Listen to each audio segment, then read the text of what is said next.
Министерот Бујар Османи ќе развива медицински туризам. Можноста граѓаните на Косово да плаќаат иста цена за приватните медицински услуги како и македонските, била со цел да се задржат што повеќе пациенти од странство. Тоа на Македонија и било од економски интерес, објаснува министерот. Ние не би сакале да ги изгубиме тие пациенти и да ги превземе Грција, да ги превземе Бугарија, да ги превземат другите држави од регионот, туку сакаме ние да бидеме регионален центар каде пациенти од странство ќе се лекуваат овде, односно ќе го развиеме медицинскиот туризам.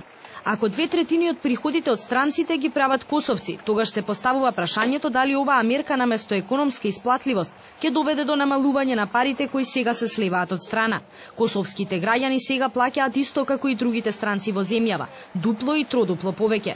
Дополнително спорно е ако се усвои ова барање, што ќе се случи со македонските граѓани кои веќе стојат запишани на листите за чекање.